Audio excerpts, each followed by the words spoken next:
ನಟಿ ಶರ್ಮಿಳಾ ಮಾಂಡ್ರೆ ಅವರು ಇಷ್ಟು ದಿನ ಆದ ನಂತರ ಈಗ ರಿಯಾಕ್ಟ್ ಮಾಡಿದ್ದಾರೆ. ಅವ್ರಿಗೆ ಈಗ ಗೊತ್ತಾಗಿದೆ ಅಂತೆ. ದರ್ಶನ್ ಬಗ್ಗೆ ನಟಿ ಶರ್ಮಿಳಾ ಮಾಂಡ್ರೆ ಈಗ ಪ್ರತಿಕ್ರಿಯೆಯನ್ನ ಕೊಟ್ಟಿದ್ದಾರೆ. ನವಗ್ರಹ ಟೈಮ್ನಲ್ಲಿ ದರ್ಶನ್ ಅವರ ಜೊತೆಗೆ ಕೆಲಸ ಮಾಡಿದ್ದು ಎಕ್ಸ್ಪೀರಿಯನ್ಸ್ ಚೆನ್ನಾಗಿತ್ತು. ದರ್ಶನ್ ಅವರ ಫುಲ್ ಫ್ಯಾಮಿಲಿ ನನಗೆಲ್ಲ ಚೆನ್ನಾಗಿ ಗೊತ್ತು. ನನಗೆ ಈ ವಿಷಯ ಗೊತ್ತಿರಲಿಲ್ಲ, ಇತ್ತೀಚೆಗೆ ಗೊತ್ತಾಯಿತು. ನವಗ್ರಹ ಸಿನಿಮಾ ದರ್ಶನ್ ಅವರ ತಮ್ಮ ದಿನಕರ್ ಡೈರೆಕ್ಟ್ ಮಾಡಿದ್ರು. ಸೆಟ್ನಲ್ಲಿ ದರ್ಶನ್ ಸರ್ ಚೆನ್ನಾಗೇ ಇರ್ತಾ ಇದ್ರು. 2007ರಲ್ಲಿ ನವಗ್ರಹ ಸಿನಿಮಾದ ಶೂಟಿಂಗ್ ಆಗಿತ್ತು ಅನ್ನುವಂಥದ್ದನ್ನೆಲ್ಲ ಹಂಚಿಕೊಂಡಿದ್ದಾರೆ.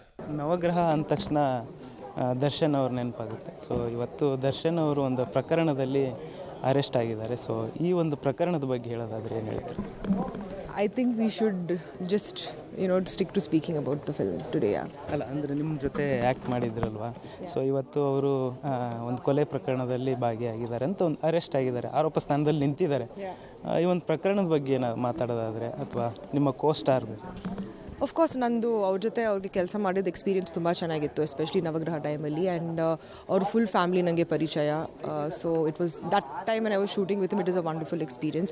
ಬಟ್ ಆಫ್ ಕೋರ್ಸ್ ಇತ್ತೀಚೆಗೆ ಐ ವಾಸ್ ಟ್ರಾವೆಲಿಂಗ್. ಆ್ಯಕ್ಚುಲಿ ನನಗೆ ಗೊತ್ತೇ ಇರಲಿಲ್ಲ ಈ ವಿಷಯ, but I got to know about it. So I think that's something that the law will decide. ನಿಮ್ಮ ಜೊತೆ ದರ್ಶನ್ ಅವರು ಸೆಟ್ಟಲ್ಲಿ ಹೇಗಿರ್ತಾ ಇದ್ರು, ಅವರ ಒಂದು ಒಡನಾಟ ನಿಮ್ಮ ಜೊತೆ ಹೇಗಿತ್ತು ಅಂತ? It was very cordial, it was very nice. And ಆ ಥರ it was a very good set. ಯಾಕಂದರೆ ಅವರು ಆ್ಯಕ್ಚುಲಿ ಅವ್ರ ತಮ್ಮ ದಿನಕರ್ ತುಗದೀಪರ್ ಆ ಸಿನಿಮಾ ಡೈರೆಕ್ಟ್ ಮಾಡಿರೋದು, ಅವ್ರದ್ದೇ home banner. So it was a very wonderful experience shooting at that point. ಇದು 2007 ಶೂಟ್ ಮಾಡಿರೋದು. ಇದಿಷ್ಟು ನಟಿ ಶರ್ಮಿಳಾ ಮಾಂಡ್ರೆ ಅವರ ಮಾತಾಗಿತ್ತು. ಕ್ಯಾಮ್ರಾ ಪರ್ಸನ್ ಗೌತಮ್ ಜೊತೆ ಧನು ಎಲ್ಗಚ್, ಪಬ್ಲಿಕ್ ಟಿವಿ, ಬೆಂಗಳೂರು.